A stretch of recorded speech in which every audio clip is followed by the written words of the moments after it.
Hello friends, good evening. मेरा नाम महेश भास्कर है। क्लास में आज थोड़ा सा लेट हो गए। एक दो दिन की बात और है, उसके बाद में 2 क्लासें आपको पर डे में दे दूंगा पॉलिटी की। और जैसे ही मूल अधिकार पूरे होते हैं अपने, उसके बाद में प्रस्तावना की एक क्लास, एक संविधान सभा की क्लास, और उसके बाद में 3-3 टॉपिक कॉमन करके, जैसे जिसमें अपन सारे आयोग 2 पार्ट में डिवाइड करके पढ़ लेंगे। साथ में विधिक अधिकार पत्र है, नागरिक घोषणा पत्र, लोक सेवा गारंटी अधिनियम, उनको एक साथ कर लेंगे। स्टेट के जो आयोग हैं उनको एक साथ कर लेंगे। पर देखिए, ये जो क्लास है ये भले ही धीरे हो रही है, पर इसके बाद आपको ज़्यादा कुछ करने की जरूरत होगी नहीं, अगर आप अच्छे से इसको समझ पा रहे हैं तो। जल्दीबाजी मेरे से कुछ खास होगी नहीं कि एक दिन में पूरी पॉलिटी, ऐसा अपन जैसा कर रहे हैं वो क्वालिटी के साथ कर रहे हैं। तो सबसे पहले आज जो बात करेंगे, एक फंडामेंटल राइट जो मूल अधिकार है, समानता का मूल अधिकार, उसकी बात अपन करने वाले हैं। तो सबसे पहले हेडिंग लगाइए, समानता का मूल अधिकार।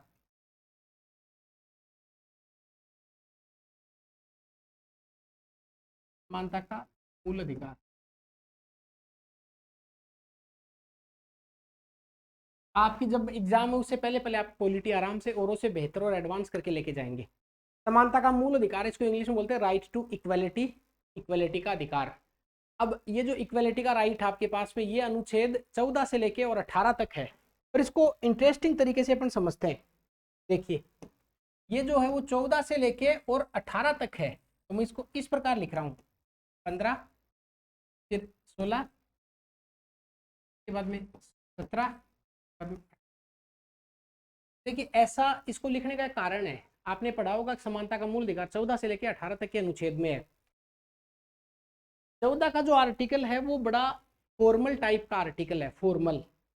आपको मान लेते कभी ऐसा इंटरव्यू में क्वेश्चन पूछा जाए, आरएस या आईएएस में ऐसा क्वेश्चन पूछा जाता है कि जो आरक्षण, जो रिजर्वेशन है भी, उसका आधार का बेसिस, उसका ओरिजिन कौन सा आर्टिकल है, तो आपको 14 वहां पे बता के आना है।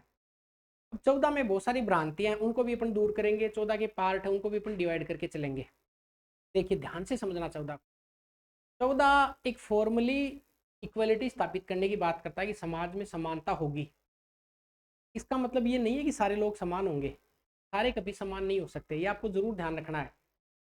कोई ऐसा कथन आपको परीक्षा में दे दे कि सारे नागरिक समान है, 14 का ये मतलब है, तो ये कतई इसका मतलब नहीं है। 15 में क्या है, 16 में क्या है, 17 में और 18 में, इनकी बात अपन एक एक करके कर ही रहे हैं। सबसे पहले 14 मैंने ऊपर लिखा है, इसका कारण ये कि 14 है, ये बेस है। 14 पर 15, 16, 17, 18 टिका हुआ है, क्योंकि 14 है ये ओवरऑल फॉर्मल आर्टिकल है। ये एक फॉर्मल आर्टिकल है, फॉर्मल। 15 का जो आर्टिकल है, अनुच्छेद नंबर 15, ये सोशल जस्टिस की बात करता है, सोशल जस्टिस की, सोशल जस्टिस। 16 है ये इकोनॉमिक जस्टिस की बात करता है, इकोनॉमिक जस्टिस, आर्थिक समानता की बात करता है।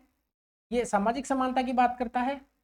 17 भी सामाजिक समानता की बात करता है और 18 भी सामाजिक समानता की बात करता है। इसका मतलब जो जस्टिस का कॉन्सेप्ट है, न्याय का जो कॉन्सेप्ट है, 15 में सामाजिक न्याय, सामाजिक समानता की बात है। 16 में आर्थिक समानता है, आर्थिक न्याय की बात है। 17 में सामाजिक न्याय, सामाजिक समानता की बात है, और 18 में सामाजिक न्याय और सामाजिक समानता की बात है। ऐसा क्वेश्चन परीक्षा में पूछा जा सकता है। निम्नलिखित में से कौन सा अनुच्छेद आर्थिक न्याय की बात करता है, उसकी बात अपन लिख लेते हैं। निम्नलिखित से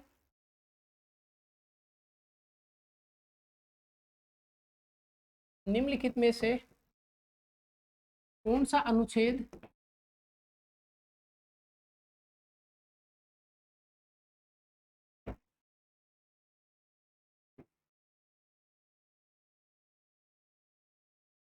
आर्थिक न्याय पर आधारित है?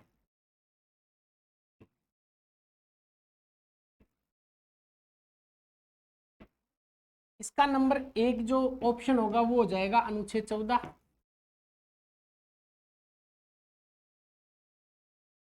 बी का उसका उत्तर हो जाएगा अनुच्छेद 15।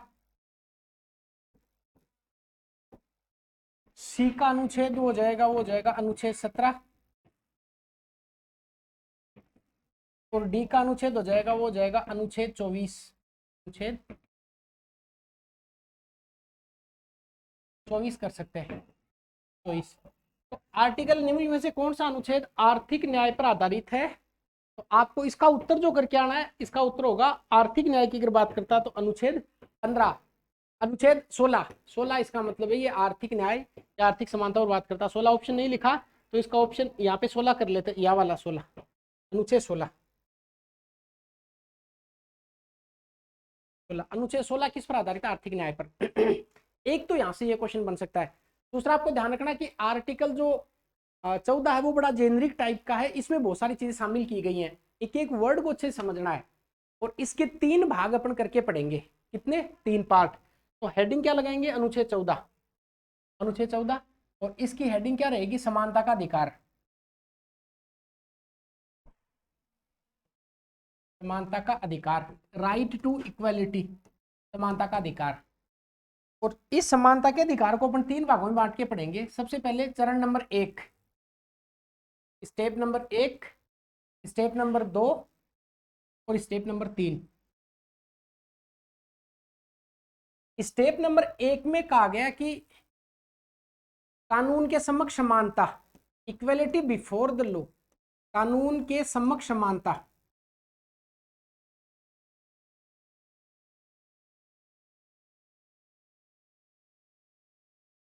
14(2) में लिखा हुआ है कानून का समान संरक्षण, कानून का समान संरक्षण। और 3 में क्या लिखा हुआ है? 3 में इसके अपवाद लिखे हुए हैं कि इस 14 के अपवाद कहां कहां पे होंगे। तो क्या डिवाइड करेंगे? Right to equality, right to equality को 3 पार्ट में अपन डिवाइड कर रहे हैं। पहला है कानून के समक्ष समानता, दूसरा कानून का समान संरक्षण और तीसरा इसके अपवाद है। कानून के समक्ष समानता का क्या मतलब होता है? कानून के समक्ष समानता का मतलब होता है all are equal in the eyes of justice. न्याय की दृष्टि में सारे लोग क्या है? सारे लोग समान है। पर इसका मतलब समझते हैं, इसका मतलब क्या? ये पहला स्टेप है, इसके बाद में आपको दूसरे स्टेप पे आना है। समझ में नहीं आया? आपको घर वाले ये कहें कि आपको सिगरेट नहीं पीनी है, सिगरेट नहीं, नहीं वर्ड आ रहा है, ये बात यहां पे लिखी हुई है कि आपको सिगरेट नहीं पीनी है, तो क्या पीना? आपको जूस पीना है, क्या करना है वो यहाँ पे लिखा हुआ है। ये अच्छी लाइन है जो आपको शायद ही समझ में आए। मतलब इसका ये है कि यहाँ पे कि राज्य मना करेगा कि ये नहीं हो सकता, और यहाँ पे ये राज्य सुनिश्चित करेगा कि ये होना चाहिए। तो एक लाइन नेगेटिव हो गई, राज्य मना कर रहा है, और यहाँ पे जो दूसरा चरण है वो ये कह रहा है कि राज्य ये करेगा, राज्य एश्योर करेगा, राज्य सुनिश्चित करेगा कि सभी के साथ में समान परिस्थितियों में समान व्यवहार होना चाहिए। तो यहाँ पे सारी बात नो की आएंगी और यहाँ के सारी बात यस की आएंगी। बात समझ में आ गया? अगली बात है कि कानून के समक्ष जो समानता है, ये मैंने आपको बता दिया कि इसका मतलब ये होता है कि ये नेगेटिव कोनोटेशन है का, कानून के समक्ष समानता। ये कौन से कोनोटेशन में है? नकारात्मक है। देखिए इसमें क्यों नकारात्मक, इसका वजह जानेंगे। इसमें मुख्य रूप से 3 बातें लिखी गई हैं। पहली बात है कि कानून से कोई ऊपर नहीं है, कानून से कोई ऊपर नहीं, देखो नहीं वर्ड आ रहा है, कानून के ऊपर नहीं, कोई भी कानून के ऊपर नहीं है। इसका मतलब कानून के ऊपर नहीं है, सारे कानून के बराबर हैं। किसी के साथ भेदभाव नहीं किया जाएगा, नो डिस्क्रिमिनेशन। तो भेदभाव नहीं किया जाएगा, भेदभाव नहीं, भेदभाव नहीं होगा, यहाँ भी नहीं आ रहा है। तीसरा, किसी को विशेषाधिकार नहीं मिलेंगे, किसी को विशेषाधिकार नहीं, नो प्रिविलेजेज, किसी को विशेषाधिकार नहीं।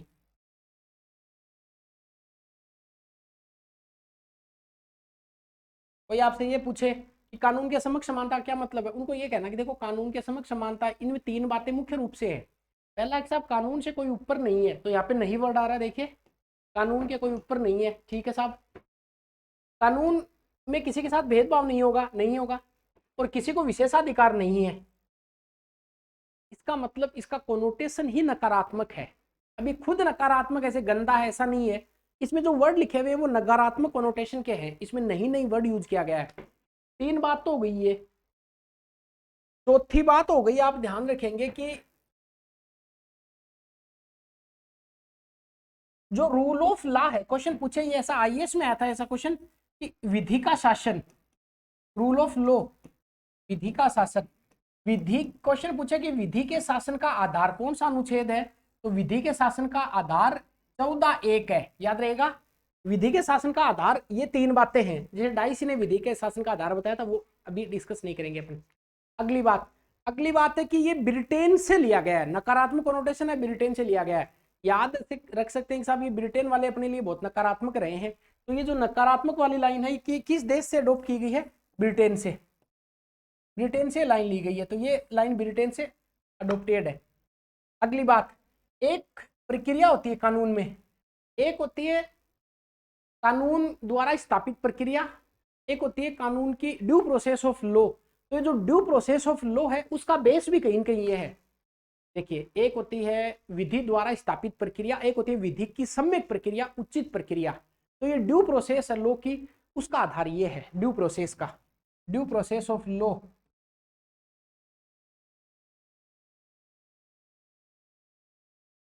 अर्थात विधि की सम्यक जो प्रक्रिया है, एक होती है विधि द्वारा स्थापित प्रक्रिया, मैं आगे समझाऊंगा इसको, ये आरएस मेंस में 5 नंबर में आ सकता है, विधि द्वारा स्थापित प्रक्रिया, और एक होता है विधि की सम्यक प्रक्रिया। तो ये वाला जो 14 का जो एक पार्ट मैंने आपको बताया, ये ड्यू प्रोसेस ऑफ लॉ पर है। तो कुल मिला के कानून के समक्ष समानता में आपको 4-5 बातें ध्यान रखनी है कि कानून के ऊपर कोई नहीं है, भेदभाव नहीं होगा, विशेषाधिकार नहीं मिलेंगे, ठीक है। ब्रिटेन से है ये, कानून का शासन जो रूल ऑफ लॉ है उसका आधार ये अनुच्छेद है, और ड्यू प्रोसेस ऑफ लॉ को ये बताता है। क्वेश्चन है कि कानून के शासन का आधार कौन सा अनुच्छेद है, अनुच्छेद 14, इसको भी आप क्वेश्चन लिख लेते हैं। कानून के शासन का आधार रूल ऑफ लॉ,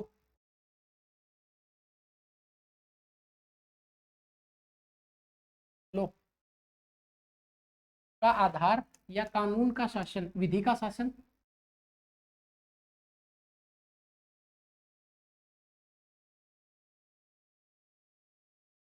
विधि के शासन का आधार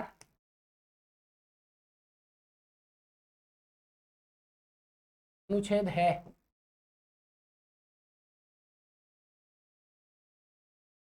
ऑप्शन ए 11, बी का 14, सी का 23, डी का 32। तो इसका आंसर क्या करके आएंगे आप, 14 करके आएंगे, ऐसा क्वेश्चन परीक्षा में आता है। तो ये हो गया एक पार्ट, कौन सा, देखिए पीछे आते हैं, यहाँ पे लिखा हुआ था कानून के समक्ष समानता। तो अब आप इसको बहुत अच्छे से एक्सप्लेन कर सकते हैं कि साहब कानून के समक्ष समानता का मतलब होता है कानून की नज़र में कोई कानून से ऊपर नहीं है, भेदभाव नहीं किया जाएगा, विशेषाधिकार किसी को नहीं मिलेंगे, और ब्रिटेन के संविधान से लाइन ली गई है, और रूल ऑफ लॉ का आधार ये अनुच्छेद है, और ड्यू प्रोसेस ऑफ लॉ को बताता है। अब दूसरी बात, अब ये तो गया कि नहीं करेंगे, ऐसा नहीं करेगा राज्य, नहीं करेगा, तो राज्य करेगा क्या, ये 14(2) में लिख दिया, समझ में आ रहा है क्या। ये एक चरण है कि राज्य ऐसा नहीं करेगा, राज्य के साथ ऐसा नहीं होगा, तो क्या होगा उसकी बात 14(2) में लिख दी। अब ये 14(2) मैंने मेरी तरफ से डिवाइड करके आपको बताया है, 14(2) इसको समझते हैं। अगली बात है कानून का समान संरक्षण। तो दूसरी बात है कानून का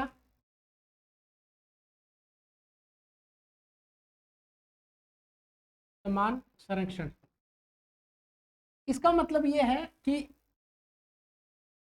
राज्य नहीं करवाएगा, वो बात तो लिख दी, पर अब राज्य क्या कराएगा, राज्य सुनिश्चित करेगा क्या कि समान परिस्थितियों में समान व्यवहार होना चाहिए। अब ये आप ये पढ़ते हैं कि सारे नागरिक समान है, सारे नागरिक समान होते, फिर महिला और पुरुषों की अगर रेस होती कहीं पे, पुलिस में कोई भर्ती होते हैं, तो फिर उनकी बराबर रेस क्यों नहीं रखी जाती है, बराबर समय क्यों नहीं दिया जाता है।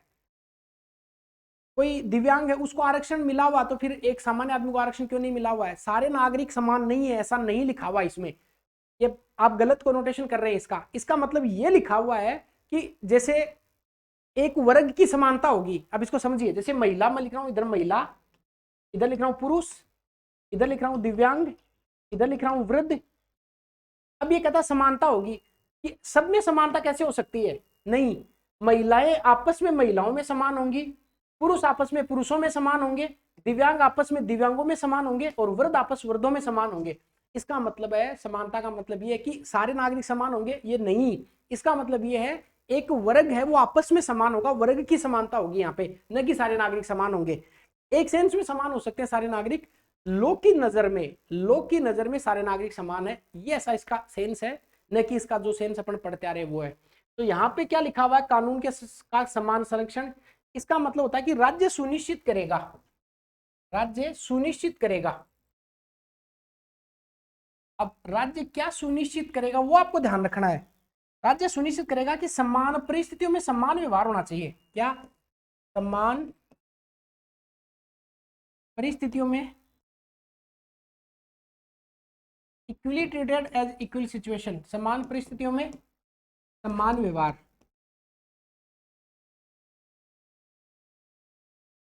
अब क्वेश्चन पूछे कि समान परिस्थितियों में समान व्यवहार है, ये जो लाइन है ये कहां से संबंधित है, किस अनुच्छेद से संबंधित है? तो आपको क्या ध्यान रखना है, अनुच्छेद 14(2) से संबंधित है। समान परिस्थिति में समान व्यवहार मतलब इसका ये है, समान परिस्थिति मतलब वर्ग है, उसकी सबकी परिस्थिति समान है, उसका समान व्यवहार किया जाएगा। पर असमान परिस्थितियां अगर किसी की है तो उनके साथ असमान व्यवहार होगा। जैसे मान लेते हैं कि कोई एक, सारे लोग जो बच्चे हैं उनकी स्थितियां जब सबकी सेम है तो उनके साथ में समान व्यवहार, बच्चे की स्थिति अलग है, बड़े की स्थिति अलग है, तो उनके बीच में समान व्यवहार कैसे हो सकता है? समझ में आ गया ना? इसको बोलते हैं समान परिस्थितियों में समान व्यवहार। ये कि अनुच्छेद से जुड़ा 14 से क्वेश्चन लिख लेते हैं। समान परिस्थितियों में समान व्यवहार, समान परिस्थितियों में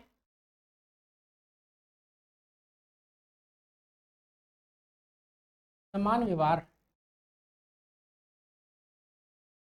का संबंध ए अनुच्छेद 15 से, बी अनुच्छेद 16 से, सी अनुच्छेद 23 से, डी अनुच्छेद 29 से। क्या उत्तर हो जाएगा इसका? अनुच्छेद 14, अनुच्छेद 14 इसका उत्तर हो जाएगा। ये हो गया 14। अब 14 के दो भाग अपन ने समझ लिए, कौन कौन सा? देखिए पीछे आते हैं। ये समझ लिया, ये समझ लिया। अब बात करते हैं इसके अपवाद की। अपवाद भी इंटरेस्टिंग है, जहां से क्वेश्चन गलत करा सकता है। देखिए इसके एक्सेप्शन लिखते हैं अपवाद। अब आपके दिमाग में क्वेश्चन पक्का आया ही होगा कि सर ये 14 का जो अनुच्छेद है क्या सभी के साथ ऐसा है क्या, या किसी को छूट भी मिली हुई? अपवाद है इनके, और अपवाद में बहुत अच्छे से ध्यान रखना है, उपराष्ट्रपति नहीं है, प्रधानमंत्री नहीं है, राष्ट्रपति, राज्यपाल, राज प्रमुख। क्वेश्चन ऐसा है कि 14 के तहत अपवाद किसे मिले हुए हैं? अनुच्छेद 14 के तहत अपवाद किससे मिले हुए हैं? राष्ट्रपति। अब ये क्वेश्चन जो आपसे कहता है कि मुझे पॉलिटी का अच्छा सा है, तो उससे क्वेश्चन पूछिए, वो आपको जवाब दे ही नहीं पाएगा। उससे क्वेश्चन पूछ लीजिए कि अनुच्छेद 14 का जो अपवाद है, जो संरक्षण मिला वो किसको, तो गोलमोटोल उत्तर देगा। आप पूछ लें कि राज प्रमुख इसमें है कि नहीं है, तो कहेगा वो तो हटा दिया 7वें संशोधन से, नहीं। तो आप गूगल कीजिए, अनुच्छेद 361 निकाल लीजिए, वहां पे राज प्रमुख लिखा हुआ है। ऐसे ही क्वेश्चन आते हैं परीक्षा में। तो तभी तो अपन कुछ और करके आते, फिर आरपीएससी का आंसर आता, तो अरे यार ये कैसे मान लिया आरपीएससी ने? ये मान तो उन्होंने सही लिया, वो अपना थोड़ा सा कमजोर था मामला। तो राष्ट्रपति, फिर राज्यपाल, और उसके बाद में राज प्रमुख। राज प्रमुख इसका मतलब किस किस को संरक्षण मिला हुआ है अपवाद 361 के तहत? तो ये 361 किसका अपवाद है? अनुच्छेद 14 का। तो किस किस को संरक्षण मिला हुआ है? राष्ट्रपति, राज्यपाल और राज प्रमुख। एक बात। दूसरी बात है एमएलए, एमपी। देखिए यहाँ पे प्रधानमंत्री सब नहीं लिखा हुआ है, और किसको मिला हुआ है? एमएलए और एमपी को। तो इनको, और फिर एमएलए और एमपी को। और तीसरी जो छूट मिली है वो मिली है यूएन प्रतिनिधि जो आते हैं, या जो आईएफएस जो होते हैं, या जो राजनीतिज्ञ होते हैं, या फिर राजदूत जो होते हैं, राजदूत, इनको छूट मिली हुई है। याद रखना, क्वेश्चन ऐसा परीक्षा में पूछा जाए अनुच्छेद 361 के तहत किसे संरक्षण मिला हुआ है, तो याद रखना राष्ट्रपति, राज्यपाल, राज प्रमुख। ये तो आप करके आ जाएंगे, एमएलए, एमपी और यूएन और राजदूत। अब राष्ट्रपति और राज्यपाल को क्या संरक्षण मिला हुआ है? क्वेश्चन पूछता हूं आपसे। देखिए मान लेते हैं कि राष्ट्रपति पद पे, राष्ट्रपति भवन में आप उनसे मिलेंगे, उन्होंने गोली मार दी आपको, तो क्या उनकी सजा होगी? क्या नहीं होगी। याद रखिए, जब तक वो पद पे उनकी कोई सजा का प्रावधान नहीं किया गया। राष्ट्रपति को यही छूट है। अब राष्ट्रपति को क्या छूट है और राज्यपाल को क्या छूट है, राज प्रमुख को क्या छूट है, उनके बारे में बात कर लेते हैं। हालांकि राज प्रमुख का पद भले ही एग्जिस्ट नहीं है, पर यहाँ पे राज प्रमुख लिखा हुआ है, आप ध्यान रखना परीक्षा के लिए। राष्ट्रपति जी को क्या छूट है? देखिए यहाँ पे मैं लिख रहा हूँ राष्ट्रपति। मामले दो प्रकार के होते हैं, एक होता है सिविल मामला, राष्ट्रपति के साथ में राज्यपाल भी इनको क्या छूट मिली हुई है कानून के समक्ष समानता से? एक होता है सिविल मामला और एक होता है आपराधिक मामला। देखिए इसका मतलब ये है सिविल और आपराधिक मामले का कि क्रिमिनल मैटर वो मैटर होते हैं, क्रिमिनल मामले कि जहां पर किसी को मार दिया जाए, हत्या हो जाए, रेप वगैरह की बात हो। कुल मिला के ज्यादा तो ये बात अपन एडवोकेसी की भाषा में नहीं जाएंगे, अपन मोटा मोटी भागों मार दे, कोई संपत्ति का विवाद है, कोई चेक अनादरण का विवाद है, ये सिविल मामले ले लेते हैं। और इधर फौजदारी जो क्रिमिनल मामले वो इधर मामले हो गए। क्रिमिनल मामले से तो बिल्कुल छूट है राष्ट्रपति को, यहां तो उनके खिलाफ कुछ हो ही नहीं सकता, कार्यवाही शुरू नहीं हो सकती पद पे तब तक। हाँ सिविल मामले में उनको 2 महीने पहले नोटिस देना पड़ेगा कि साहब ये फला व्यक्ति है, ये आपके खिलाफ केस कर रहा है और इसका ये नाम है, पूरी डिटेल राष्ट्रपति और राज्यपाल को भेजेंगे, तो सिविल मामले में उनके खिलाफ कार्यवाही शुरू हो सकती है। तो ये अपवाद हो गया ना, सामान्य आदमी की किसी की गोली मार दे सजा हो जाएगी, राष्ट्रपति को राज्यपाल को छूट मिली हुई है। क्वेश्चन समझ में आ गया? तो आपको क्वेश्चन परीक्षा में ऐसा पूछा जाए कि अनुच्छेद 361 के तहत, अभी भी मैं बहुत फास्ट पढ़ा रहा हूँ और बहुत सारी चीजें छोड़ रहा हूँ इसमें, पर हाँ अभी एक बार थोड़ा सा मैनेज कर लीजिए आप, क्योंकि वो फिर बहुत तनाव से डिटेल हो जाएगी, क्योंकि आर्टिकल 14 पे पूरा 1-1.5 घंटे का डिस्कशन होना ही चाहिए मेरे हिसाब से। पर अभी एक बार अपन एग्जाम के लिए एक बार मोटा मोटी कर लेते आरपीएससी को अप्रोच करते हुए। तो राष्ट्रपति राज्यपाल को यहाँ पे छूट मिली हुई है, ठीक है। नेक्स्ट, अब नेक्स्ट क्वेश्चन आएगा कि अनुच्छेद 14 के अपवाद,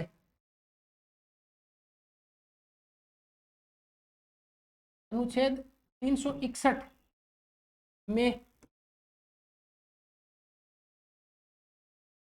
संरक्षण प्राप्त है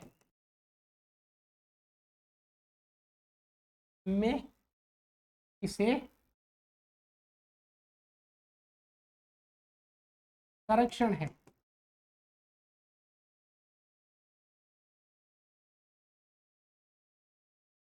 देखिए ए राष्ट्रपति, उपराष्ट्रपति, राज्यपाल, बी राष्ट्रपति, राज्यपाल, राज प्रमुख।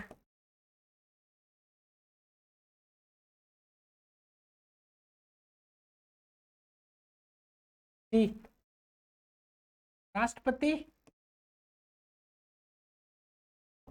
प्रधानमंत्री, राज्यपाल। डी राष्ट्रपति, उपराष्ट्रपति। देखिए इसका उत्तर क्या हो जाएगा? अब आप तो करके आ जाएंगे, राष्ट्रपति, राज्यपाल, राज प्रमुख, इनको क्या मिला हुआ है? संरक्षण मिला हुआ है। इसका उत्तर ये हो जाएगा। क्लियर? चलिए अभी जो अपना हो गया 314 की मोटा मोटी बात, अभी बहुत सारी चीजें छूट गई कि जो आईएफएस जो राजदूत होते हैं, कूटनीतिज्ञ होते हैं, उनको वियना कन्वेंशन के साथ छूट मिली हुई है। अभी इतना नहीं करेंगे। अभी 14 आपका समझ में आ गया होगा मोटा मोटी। 14 के अपने 3 भाग बना लिए, कानून के समक्ष समानता, कानून का समान संरक्षण और अपवाद। तो कानून के समक्ष समानता की में 3-4 बातें अपने पढ़ ली। कानून से कोई ऊपर नहीं है, भेदभाव नहीं होगा, विशेषाधिकार नहीं होगा, किसी को ब्रिटेन से लिया गया है, नकारात्मक है, ड्यू प्रोसेस ऑफ लॉ का आधार है।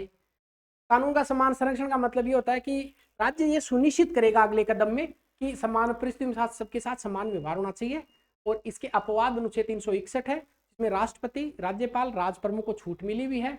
और इसमें आपको पता है कि साहब जो राष्ट्रपति या राज्यपाल है, राज प्रमुख के पद पे रहते हुए कोई क्रिमिनल मामला, आपराधिक कार्यवाही शुरू नहीं की जा सकती। सिविल मामला शुरू करना है तो 2 माह पूर्व उनको नोटिस देना पड़ेगा, फिर कार्यवाही शुरू की जा सकती है। साथ ही साथ में वियना कन्वेंशन के तहत प्रोटेक्शन मिला हुआ है, जो राजदूत होते हैं या फिर जो डिप्लोमेट्स होते हैं उनको छूट मिली हुई है। यहाँ तक आपके एक बार 14 समझ में आ गया होगा मेरे हिसाब से। तो ये 14 का आपने फिनिश कर लिया। अब जो बात करेंगे अपन वो करेंगे 15 की। 15 वाला भी काफी इंपॉर्टेंट है, काफी बड़ा है, समझना पड़ेगा। 15 के टोटल है वो 6 भाग हैं, 15(1), 15(2), 15(3), 4, 5, 6। एक एक को विस्तार से समझते हैं, सारे डाउट्स आपके क्लियर हो जाएंगे। बात करते हैं 15 की, अनुच्छेद 15।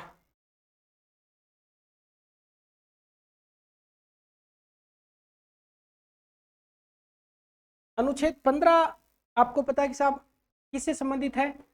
अनुच्छेद 15 वो आर्थिक न्याय से संबंधित है। आपको पता है कि सामाजिक न्याय से संबंधित है।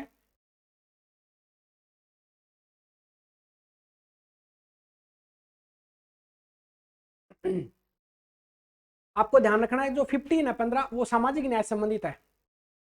इसको मोटा मोटी अपन 6 भागों में बांटेंगे। यस, यही तो फिर बांटना ही पड़ेगा। भाग 1 भाग 2 ऐसा करके कर लेते हैं, पर इनको ऐसा पढ़ लेते हैं। 15 इधर मैं ऐसे लिखता हूँ इसको 15 में ऐसा करेंगे, इसको ऐसे बांटेंगे, पार्ट 1 फिर पार्ट 2, फिर ये दीवार खींची बीच में और इधर लिखा पार्ट 3, फिर पार्ट 4, फिर 5 और फिर 6, ऐसा कर लेंगे। ये दीवार क्यों खींची इसका मतलब भी आपको समझ में आ जाएगा। मेरे हिसाब से ये इसको थोड़ा छोटा कर ले तो ऐसा समझ।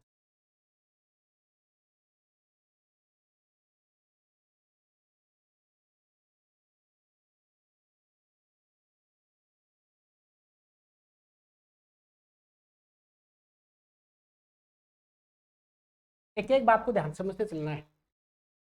सबसे पहले कि साहब राज्य है वो किसी भी नागरिक के साथ, अब एक एक लाइन बहुत ध्यान से समझना है, बहुत बहुत ध्यान से। 15(1) से शुरुआत करते हैं अपन, फिर ये अंतर समझ में आ जाएगा। 15(1)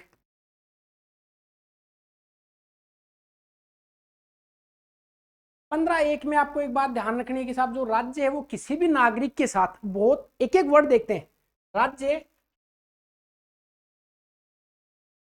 इसके स्टार लगाते हैं,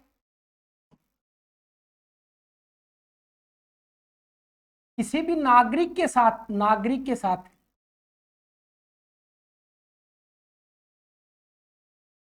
इसके स्टार लगाते हैं।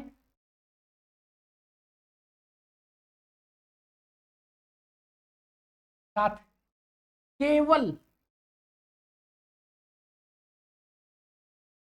केवल के स्टार लगाते हैं। फिर धम्मू जलज में ट्रिक लिख रहा हूं, धर्म, मूलवंश, जाति, लिंग एंड जन्म स्थान। जन्म स्थान, इसमें रिलीजन है, religion, race, caste, sex and place of birth. State, देखो state will not discriminate only on the ground of citizen. Citizen के साथ ओनली इन ग्राउंड के आधार पर डिस्क्रिमिनेट नहीं करेगा, ठीक है। तो state will not discriminate only on these criteria, these 5 criteria are mentioned.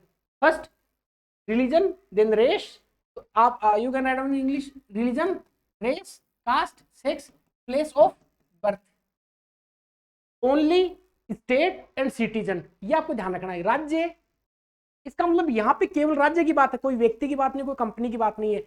राज्य है वो नागरिकों के साथ में, इसका मतलब विदेशियों के साथ में भेदभाव किया जा सकता है, हाँ किया जा सकता है, क्योंकि अपन ने पढ़ा था 15, 16, 19, 29, 30 ये केवल भारतीयों के लिए है। तो क्वेश्चन आए 15 के तहत धर्म के आधार पर विदेशियों के साथ भेदभाव किया जा सकता है क्या? हाँ किया जा सकता है। यहाँ तो ये लिखा हुआ है, नागरिक शब्द लिखा हुआ है के साथ, केवल केवल केवल। इसका मतलब इन 5 के अलावा कोई और आधार है, हाइट का है, मोटापे का है, भेदभाव किया जा सकता है, किया जा सकता है। यहाँ पे लिखा कि इन 5 आधार पर भेदभाव नहीं होगा, ये आपको ध्यान रखना है, ठीक। तो इसका मतलब यहाँ पे राज्य नहीं करेगा, राज्य नहीं करेगा तो नागरिक कर सकता है, हाँ कर सकता है, राज्य नहीं करेगा। दूसरा केवल, इसका मतलब इनके अलावा भेदभाव हो सकता है, इनके अतिरिक्त भेदभाव हो सकता है, हाँ होगा नहीं पर बात है, अतिरिक्त भेदभाव हो सकता है, हाँ हो सकता है। कितने क्राइटेरिया? 5 क्राइटेरिया, ये ध्यान रखना आपको। 15(1) में लिखा हुआ कि राज्य किसी नागरिक के साथ केवल धर्म, मूलवंश, जाति, लिंग एंड जन्म स्थान, इनके आधार पर भेदभाव नहीं किया गया। यहाँ पे केवल राज्य शब्द लिखा हुआ है, राज्य नहीं करेगा। व्यक्ति शब्द यहाँ पे नहीं लिखा हुआ है। इसका मतलब 15(1) के तहत कोई भी व्यक्ति किसी दूसरे व्यक्ति के साथ भेदभाव कर सकता है। हालांकि आगे क्लियर कर दिया, पर अभी आपको नहीं समझना है। ये 15(1) में ऐसा ये लिखा हुआ है, ठीक, इन शब्दों का क्रम आप याद रखना, ध मू ज ल ज, धर्म मूलवंश जाति लिंग और जन्म स्थान, यहाँ पे RRCS PB। तो state will not discriminate any citizen on the ground religion, race, sex, caste, place and birth. इसका मतलब ये है कि एक्सक्लूसिवली ये आधार दिए गए, ये बेसिस दिए गए हैं। State will not discriminate, it means any individual can discriminate on this ground. हाँ, यहाँ तो ये समझ में आ रहा है, ये बात समझ में आ गई आपके 15(1) में। अब बात करते हैं 15(2) की। अब यहां भी दीवार खींच सकते हैं, पर देखिए 15(2) इसको मैं बहुत छोटा कर रहा हूं। अब देखिए 15(2), 15(2) की बात अपन कर लेते हैं। 15(2), 15(2), 15(2) समझते हैं। 15(2), 15(2) में क्या लिखा हुआ देखिए, नागरिक। अब यहाँ पे है कि राज्य प्लस नागरिक, तो 15(2) कैसे बांट लेते हैं, देखो नागरिक, नागरिक ऐसा बांट ले, यहाँ पे A एंड B। इसका मतलब आप ये समझेंगे 15(2) में ये लिखा हुआ कि नागरिक किसी के साथ, इसका मतलब यहाँ पे राज्य भेदभाव नहीं करेगा, यहाँ पे नागरिक भेदभाव नहीं करेगा, या कोई व्यक्ति, नागरिक तो गलत लिख दिया मैंने, व्यक्ति लिख देते हैं, व्यक्ति, व्यक्ति।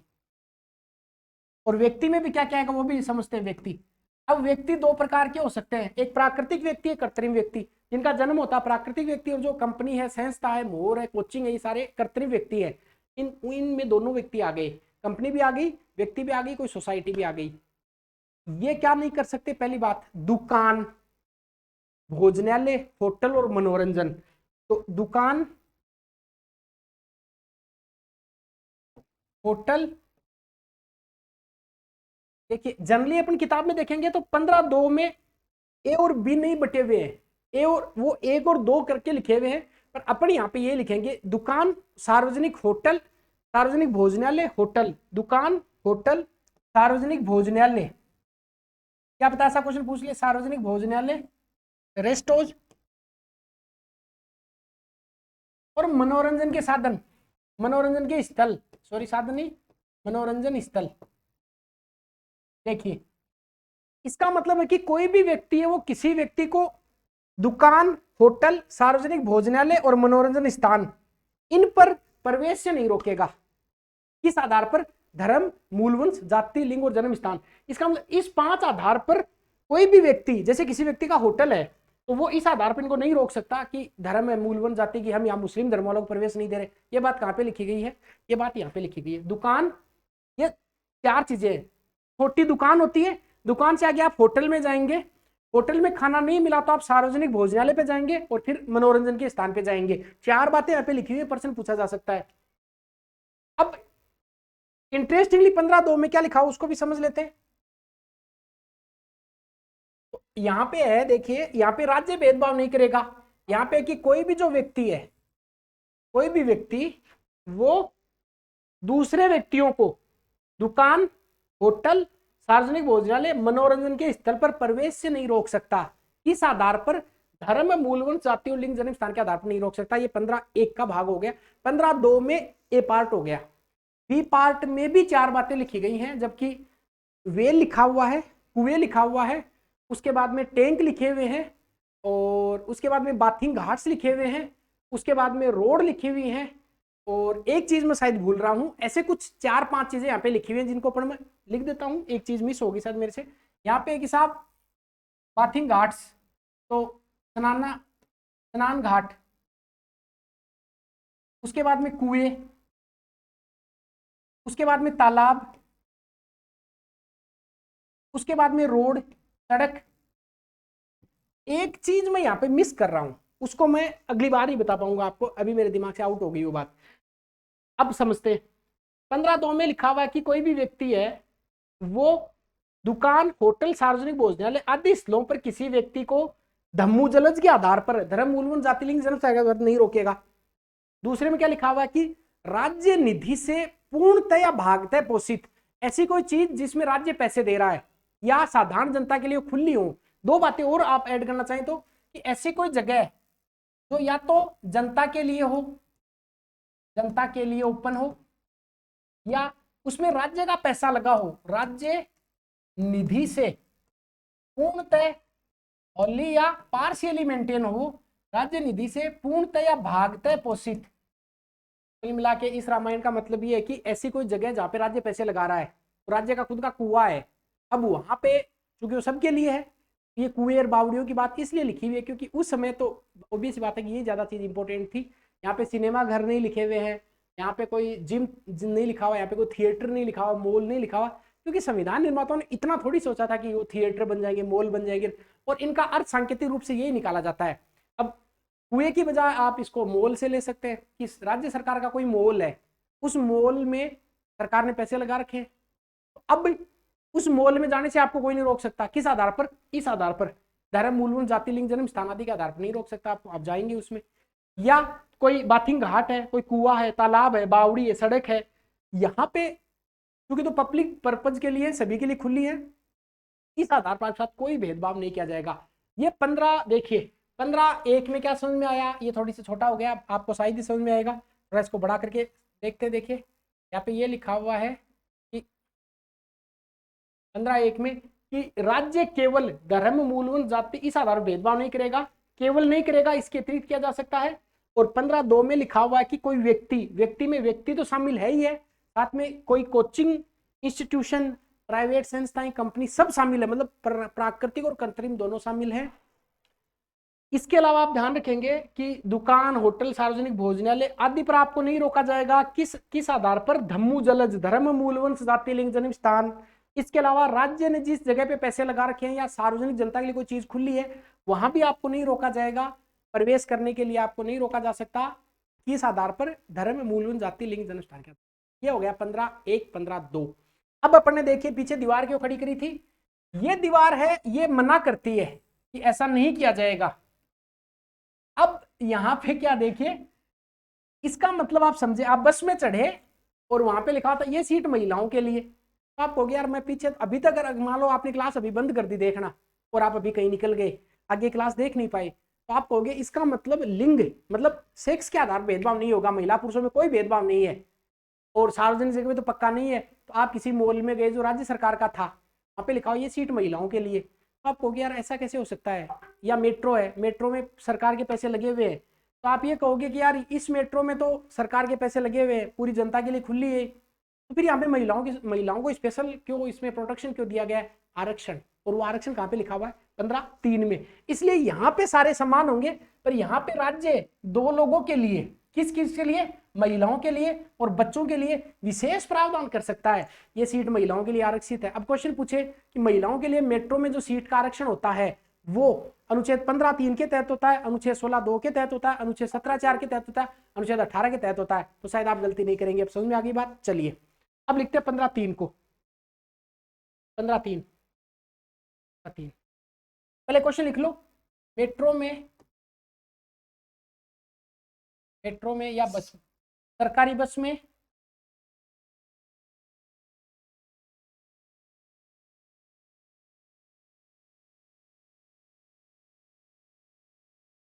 बसों में महिलाओं के लिए सीट, महिलाओं के लिए आरक्षित सीट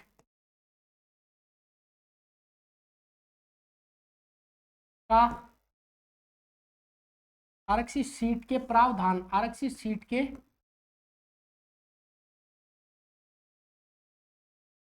प्रावधान का आधार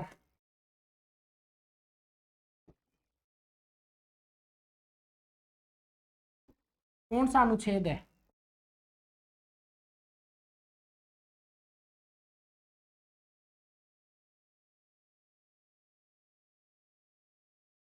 ए 15(3), बी 16(2), सी 41(a) या 41(b), डी 193(2). इसका उत्तर क्या करेंगे? 15(3). गलत नहीं करेंगे, ठीक है। तो क्या लिखेंगे 15(3) में? लिखिए 15(3) में महिलाओं के लिए राज्य 15(3) में लिखिए, बच्चों व महिलाओं के लिए, विमेन एंड चिल्ड्रन। यहाँ पे आप इसको पॉजिटिव डिस्क्रिमिनेशन बोल सकते हो, अफर्मेटिव एक्शन बोल सकते हो, या फिर रिजर्वेशन बोल सकते हो, पर इसका मतलब state can make special provision for women and children. Okay, तो बच्चों के लिए व महिलाओं के लिए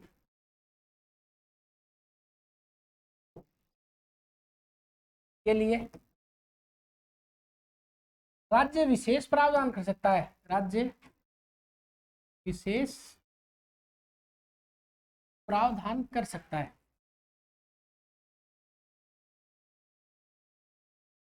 ठीक है, ये हो गई 15(3) की बात। अब बात करते हैं 15(4) की। 15(3) तक समझ में आ गया। अब बात करें 15(4) की। 15(4) भी आरक्षण की बात करता है, और वो आरक्षण की जो बात करता है वो करता है SC ST, सामाजिक और शैक्षणिक रूप से, सोशली SEBC। अब आपको इसको भी ध्यान से देखना कि पहला संविधान संशोधन 1951 में, मैं लिखता हूं एक चीज को, 15(4) 15(4) में लिखा हुआ कि राज्य वापस किसके लिए। अब आप कहोगे सर फिर SC ST के लिए आरक्षण कहां पे गया, ये रहा, पर ये नौकरी में आरक्षण नहीं है, नौकरी को छोड़कर बाकी सब जगह आरक्षण है, ये ध्यान रखना है। तो 15(4) में लिखा हुआ कि राज्य SC ST दो, अब ध्यान से देखना है, OBC नहीं है, OBC नहीं है तो क्या है, मैं हिंदी में लिखता हूं फिर इसको इंग्लिश करेंगे, सामाजिक, सोशली व शैक्षणिक, एजुकेशनली बैकवर्ड, शैक्षणिक पिछड़े। मतलब state can make some positive affirmation और state can take some positive affirmation for SC ST and SEBC, socially and educationally backward class. ये याद रखना आपको, OBC नहीं लिखा हुआ है। राज्य SC ST और सामाजिक शैक्षणिक पिछड़े के लिए विशेष प्रावधान कर सकता है। अब आप कहोगे सर नौकरी नहीं, नौकरी का नहीं है ये। जैसे मान लेते हैं कि कोई गेम हो रहा कहीं पे और राज्य को लगा कि यहाँ पे SC ST वालों के लिए कुछ सीट आरक्षित कर देनी चाहिए, वो आगे बैठ के देख ले, एग्जाम्पल दे रहा हूँ मैं आपको। अब वो जो सीट है वो 15(4) के तहत आरक्षित होगी, याद रखना, समझ में आ गया ना। नौकरी में आरक्षण की बात बाद में करेंगे। कोचिंग इंस्टीट्यूशन में, मेडिकल कॉलेजेज में जो आरक्षण मिलता है SC ST को, उसकी बात 15(5) में करेंगे। पर ये नौकरी और शैक्षणिक संस्थाओं को छोड़कर बाकी जहां भी आरक्षण मिल रहा है SC ST को, उनकी बात है। तो आपको सर कहां मिल रहा है, जैसे कोई छात्रवृत्ति मिल रही है, या कोई विशेष उनको छूट मिल रही है, या फिर LPG सिलेंडर में उनको विशेष छूट मिल गई, वो यहाँ मिलेगी। नौकरी की 16 में मिलेगी। वो जब नीट का एग्जाम देते हैं और SC ST की मेरिट कम रहती है, वो 15(5) में मिलेगी। अब एक एक चीज को ध्यान से देखना। देखिए इसको मैं लिख लेता हूं। देखिए ये जो SC ST को छूट है, ये किसको लेकर है, ये साहब है नौकरी। अब ये लिखना सही नहीं है पर मैं लिख रहा हूं, नौकरी व शैक्षणिक संस्थाओं में के अलावा, शैक्षिक संस्थाओं के अलावा, except employment and educational institution, संस्थाओं के अलावा। इसका मतलब है एजुकेशनल इंस्टीट्यूशन और सरकारी जॉब के अलावा जो भी आरक्षण मिल रहा है उनको, वो 15(4) में मिल रहा है। कौन प्रावधान करेगा, राज्य करेगा। किस किस के लिए, 3 के लिए, SC ST और SEBC, socially and educationally backward के लिए। ये यहाँ पे इकोनॉमिक दे सकता है परीक्षा में, सामाजिक और आर्थिक रूप से पिछड़े वर्ग दे सकता है, याद रखना है, वो नहीं है यहाँ पे। अब हर क्वेश्चन में बना नहीं सकता, यहाँ पे आपको ध्यान रखना कि शैक्षिक लिखा हुआ है, एजुकेशनली बैकवर्ड है, न कि आर्थिक पिछड़ा।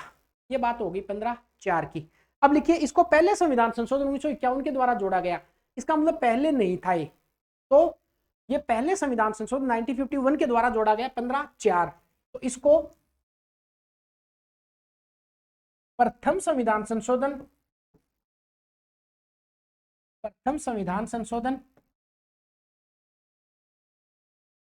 1951 के द्वारा, 1951 के द्वारा। अब देखिए ये चैनल के लिए कुछ ऐसा तो मैं नहीं बोलूंगा, पर हाँ मैं ये जरूर चाह रहा हूँ आपसे, आपको लगता है कि वाकई में मैं कुछ अच्छा कंटेंट अवेलेबल करवाया है, तो एक नीचे अच्छा कमेंट लिखेंगे तो शायद मुझे एक लगेगा कि मैं वो प्रयास कर रहा हूँ जो आपके लिए, जो मैंने कुछ मेरी आईएएस की तैयारी में जो कुछ सीखा वो आपको यहाँ पे सिखाने का प्रयास कर रहा हूँ। और एजुकेशन का यही मतलब होता है, आप इसको स्प्रेड करो ज़्यादा से ज़्यादा। तो आप एक अच्छा नीचे कुछ लिखेंगे, देखो आपको लगता है 5 सेकंड कुछ अच्छा लिखने में, पर वो 5 सेकंड कितनी एनर्जी देता है उसको तो मैं फील कर सकता हूँ। इसलिए आप सोच लीजिए, अगर अच्छा लगता है तो आप लिख देंगे, तो आपको तो 1 सेकंड लगेगी और मेरे लिए पॉजिटिविटी का काम करेगा। किसी को भेज सकते हैं जिनको जरूरत है, जो पॉलिटिकल साइंस पढ़ रहे हैं, संविधान कहीं से भी पढ़ रहे हैं या किसी भी अच्छे कोचिंग में पढ़ रहे हैं, आप उनको इतना ही कह देना कि अगर आपने पॉलिटी पढ़ रखी तो आप ये क्लास एक बार देख लीजिए।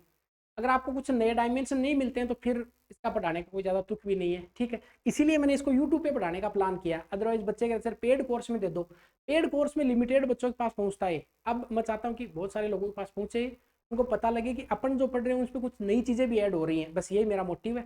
बाकी तो देखिए आप लोग समझदार हैं, आप अच्छा काम करेंगे, मैं अच्छा कर रहा हूँ, आप भी अच्छा करेंगे।